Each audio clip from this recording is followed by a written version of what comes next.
अस्सलाम वालेकुम everyone, welcome to the phone world live. मैं हूं साद अहमद और आज मैं रिव्यू करने जा रहा हूं ओप्पो की एक बिल्कुल लेटेस्ट स्मार्टफोन डिवाइस का जिसका नाम है ओप्पो A7 और जिसकी प्राइस अराउंड 40,000 है।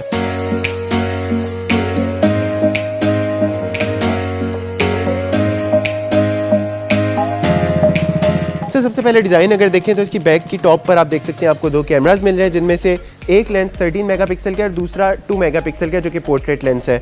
इसकी बैक पर ही आपको फिंगरप्रिंट सेंसर मिल रहा है। साइड पर आपको एक साइड पर पावर की मिलती है, दूसरी साइड पर आपको इसकी वॉल्यूम कीज़ मिल जाएंगी और इसके ऊपर ही इसके अंदर स्लॉट्स अवेलेबल हैं, जिनमें से 2 नैनो सिम की स्लॉट्स अवेलेबल हैं और एक इसके अंदर माइक्रो SD की स्लॉट भी अवेलेबल है। और ऑन दी बॉटम इसकी आपको 3.5 mm की ऑडियो जैक मिल जाती है, इसके स्पीकर्स मिल जाते हैं, इसका माइक और इसके साथ ही आपको ऑर्डिनरी USB पोर्ट मिलती है जो कि माइक्रो USB पोर्ट है। बाकी ऑन द फ्रंट साइड आप देख सकते हैं जैसे बाकी जितनी भी डिवाइसेस आजकल आ रही हैं इतनी प्राइस रेंज में स्पेशली तकरीबन सभी में आपको बेजल स्क्रीन मिल रही है 19:9 की एस्पेक्ट रेशियो के साथ। तो इस डिवाइस में भी आपको बिल्कुल छोटा सा एक नॉच मिल रहा है, वाटर ड्रॉप नॉच टाइप इसके टॉप पर अवेलेबल है और जिसके अंदर इसका कैमरा और लाइट सेंसर अवेलेबल है और इसके टॉप पर ही आपको छोटा सा ईयर पीस मिलेगा। लेकिन व्यूअर्स पर्सनली मैं आपको बताऊं इसके डिस्प्ले में नॉच साइज ऊपर तो ठीक है, लेकिन नीचे मुझे आई डोंट नो थोड़ा सा अननेसेसरी सा ज़्यादा नॉच मिल गया है जो कि मजीद इसका डिस्प्ले बड़ा किया जा सकता था। लेकिन खैर अच्छा है, फिर भी आपको डिस्प्ले का एक्सपीरियंस वाइड स्क्रीन ही मिलेगा। तो व्यूअर्स अगर स्पेक्स वाइज देखा जाए स्मार्टफोन डिवाइस में तो आपको हार्डवेयर में चिपसेट मिल रहा है Qualcomm Snapdragon 450 का, जिसके साथ आपको GPU का चिपसेट मिल रहा है 506 Adreno का। और इसकी परफॉर्मेंस Antutu की आप देख सकते हैं, मुझे तो परफॉर्मेंस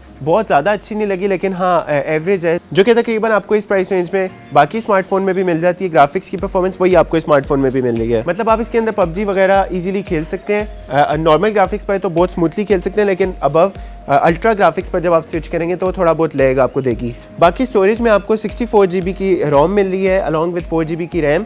इसके अंदर दूसरा वेरिएंट भी अवेलेबल है जिसके अंदर आपको 128 GB की रोम भी मिल जाएगी, लेकिन मेरे पास जो भी वेरिएंट अवेलेबल है इसके अंदर 64 GB अवेलेबल है। अच्छा, और डिस्प्ले का रेजोल्यूशन इस डिवाइस में आपको मिल रहा है 720x1520 का, जो कि थोड़ा सा कंफ्यूजिंग है मेरे लिए क्योंकि आई थिंक इतनी प्राइस रेंज में आपको डिस्प्ले काफ़ी ज़्यादा अच्छे रेजोल्यूशन का मिलना चाहिए। लेकिन हाँ ऑल्दो साइज़ तो बड़ा है लेकिन उसका रेजोल्यूशन काफ़ी कम है।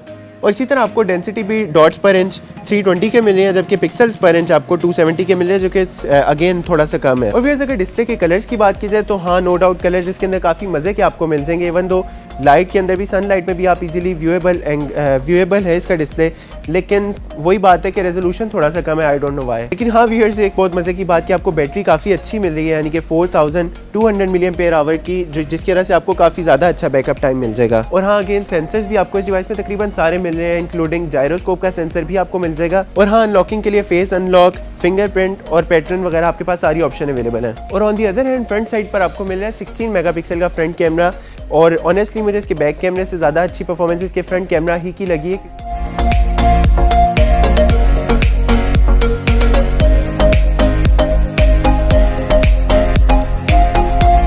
ये था Oppo A7 का डिटेल रिव्यू। उम्मीद है आपको तकरीबन सभी कुछ समझ आ गया होगा इस डिवाइस के बारे में, लेकिन still if you have any question regarding the device you can still ask in the comment section. और आपको ये डिवाइस कैसी लगी मुझे कमेंट्स में ज़रूर बताइएगा। So till next time take care, अल्लाह हाफिज़।